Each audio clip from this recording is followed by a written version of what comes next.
station or next to process or systems. Energy analysis. Energy analysis is the further steps come after the energy check. Now we need more skills, more experience in this field.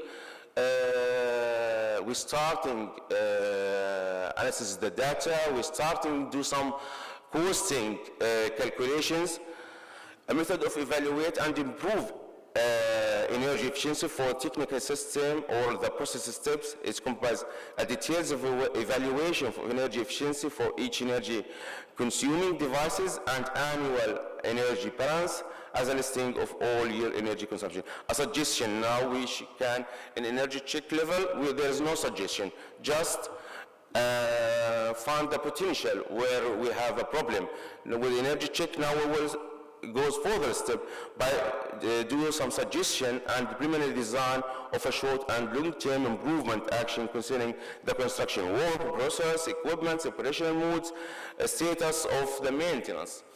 And also I think within a good stuff, or if you oriented some good stuff in your utility, even this can accomplished by your staff and do this issue. A calculation of a profitability of a proposed action and a proposal for further steps in order to select which type, which improvement I need to implement or to conduct, or sometimes if you have some of studies, so to start with this station or with this station, to start in this system or this system, the cost calculations can give you a figure where you should go. Energy auditing. Energy auditing is another further step above the energy analysis. Most of utilities working to conduct this step by external expert, but again, you can do this by internal expert, but in terms of a separate system or independent, let me say, staff or technicians or employer in your utility. An independent analysis of the energy status of an organization, therefore, is usually conducted by external expert consultant, but could also be conducted by an internal division.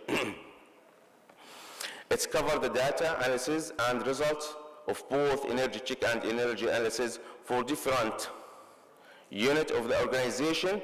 Now we talk about not just a system or a process system or a unit. We talk about the whole system for the organization or for the utility. Take in consideration a lot of aspects rather than the energy or the equipment or the process itself. Also, additional information or facilities, building systems and organizational procedures are required, because sometimes modification in this issue, organizational aspects, procedures, maintenance aspects can improve your energy efficiency. And from our experience, many times I think some of you, or if not all of you, can find a lot of energy losses or even water or the resources losses. It's come because of inefficient or unskilled, or sometimes because the poor of procedures in this utility.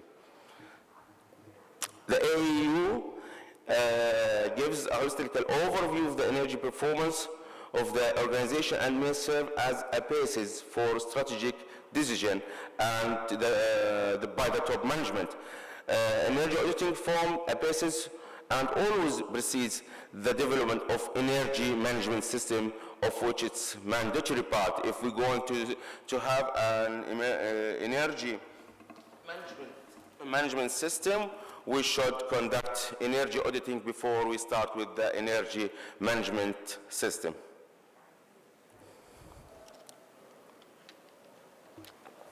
The last step with the guideline, energy management system, it's, I think it's the last plan or the last step in an organization in terms of energy improvement or energy planning. Energy management system, a matter of to have a policy or energy policy for your organization. It's not a matter of energy efficiency just alone. How your organization going to deal with this issue regarding emergency situation, regarding energy resources, regarding get benefit from other sources, from even renewable energy, whatever of sources. So an energy auditing could be considered as a prerequisite to the installation of formal energy management system. As I said before, if we should we should have energy auditing before we start with this level. Energy management systems are based upon the process of the international standard 15001. An energy management system is defined as a set of interrelated and interacting elements to establish an energy policy, and energy objectives and processes. The main objective of these processes is to create a self-supporting systematic approach called BDCA, plan, do, check, and act. So you have a full management cycle to monitor or to improve or to deal with the energy along or through your work, not just to implement a consultation service or to a study or implement or construct to do some improvement in utility and go away. No, this is a life. If I can say that, it's the life aspects or in terms of energy for your utilities. You should live with these aspects. Again, through publishing of the energy guideline, two pilot project, a small pilot project conducted by this guideline. One in Jordan at Aqaba Water Company, the other one in Morocco, one for pump station utilities, the other one for renewable energy. Talk about they try to examine hydropower opportunity in for Aqaba company, take benefit from the DC. Was I talk about Aqaba because actually I work in Aqaba company. Okay, after we finish the guideline, as I said, taking consideration to involve in this guideline a basic steps which any utilities, whatever, small, big, have qualified staff or no, they don't have this qualified staff, they can start with this guideline by energy check, then they can improve their energy management or energy efficiency approach along with their improvement in staffing and in operation. So after we finish the guideline, ACWUA and with the support of GIZ, thinking about to reach or until we reach or until we publish this guideline, a lot of utilities implement energy efficiency or energy projects in their utilities. So why not to get benefit from their experience? Why not to share their experience in this map? So they decide to have to bring the best practices in Arab countries, in Arab water utilities, to introduce as a guideline or as a reader content this best practices, so the utility staff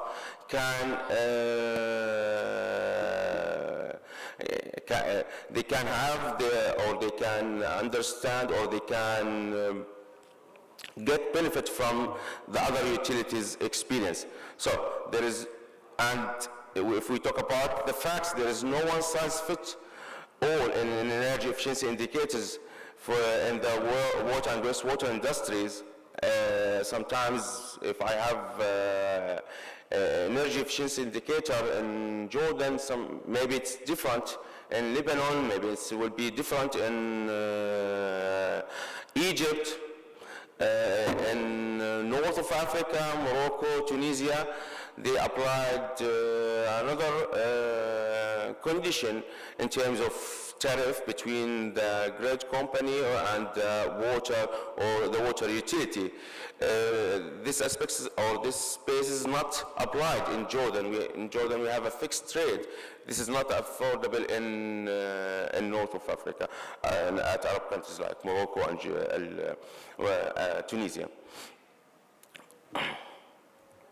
So based on the diversity and the special condition for the water utilities, all were guided ACWUA through Energy Task Force to publish reader to assist utilities through energy guideline implementation. Today, the guideline of energy efficiency and the associated reader of good practices from ACWUA member present a detailed and thorough review of current energy consumption patterns at water and wastewater utilities in the Arab countries. Sometimes it's good to know what's happened in this sector in Morocco, in Egypt, in Jordan, in Palestine, whatever. So we can get benefit from this experience and improve our condition and our system. The documents are based on field visit and analysis of different pilot sites within ACWUA membership. We don't just take this example or this pilot. As I said, it's a best practices. So this project screening regarding a lot of issues, the outcomes from this project, the study, how much it's real study, how much it's accurate study, how much the goals and objectives gained from this study implementation. So then we select this pilot. Eventually 10 papers from experts of 6 MENA countries were selected to provide evidence that there is increasing experts and experience in the region. The selection was based on a number of criteria outlined in the TOR, such as successful implementation, relevance, sustainability, innovation, and a set of additional optional criteria. Sorry. The reader consists of 4 sections. The good practice for energy efficiency in the MENA region were clustered in 4 groups. Approach, the first one is approaches to the water sector. To talk about the operation expense have been always posed problem for many companies and water service providers, especially in developing country. There's some papers presented or provided from some experts in our countries, Mukhtar from Algeria and Khaled Zaabar, our colleague here, our speaker, the second speaker, here from SONEDE, talk about how to reduce or to reduce this cost. So Khaled Zaabar, the national, sorry. Okay, pumping and reducing water losses. The articles under this heading shows that the sustainability of energy efficiency projects in the water sectors can be assured by having high quality equipment and adequate operation and maintenance. Again, as a pilot implemented in Jordan by Dosh, done by Daniel and Mr. Bassem Hayek, explains the stepwise approach that was followed in Jordan. The studies done in Jordan regarding, in the first session, one of the speakers talked about this, study and the implementation of this study and the output from this one, and they all actually they get amazing output from this project regarding saving money and saving energy consumption. Saleh al-Sheikh present also another case study from Palestine regarding pressure zones, which is maybe one of our most problem, let us say in Jordan, and I think it's also in other countries. I work in Lebanon, so I can see this problem also in Lebanon to supply water for the small scale, big scale, or rather to supply in small scale regarding the operational situation or condition, pressure, etc. Muhammad Talhat puts an emphasis on power factors correction. Again, it's one of the most important problem in our utilities.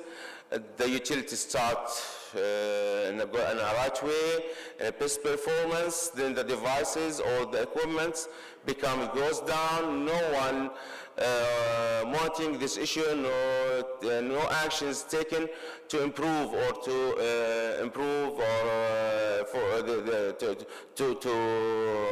maintain these problems. The third aspects were about water treatment. Unfortunately, there is no cases regarding wastewater treatment, but again, another speaker in the previous session talked about benchmarking regarding energy efficiency in wastewater treatment plant and how much or the potential of energy efficiency in wastewater treatment plant regarding controlling solids, regarding controlling air supply. A lot of aspects or components in what treatment plant can be improved to reduce the energy, and I hope the next step of implementation or case studies or pilots to be on treatment plant. Two studies paper are from Tunisia and Palestine, where one highlighted potential energy saving in Tunisia, the other gives an overview of wastewater treatment in Naples, emphasizes the application of biogas. Sorry, I missed that, but talk about the biogas and how we can get benefit from the biogas and photovoltaic. This issue or this aspects become more and more introduced to that treatment plant in Jordan and in the other Arab countries. PV have a booming now. Even this culture touched the citizens. A lot of homes now in Jordan thinking about PV, and all they construct or they implement this technology in their home. The purpose of the study of the desalination plant in Tunisia was to illustrate practical steps for reduction in energy consumption, indicates many single steps which add up to a good potential for saving energy replacement of membranes. And again, this is also, if we talk about the Arab countries now, desalination, maybe it's the the first or the choice for a lot of countries in order to provide water for people. So with taking consideration this type of technology and the energy consumption come from this type of treatment, we should again take care and look good in this type of a treatment plant in terms of energy efficiency. Muhammad follows the trend of treatment plant aims to save energy by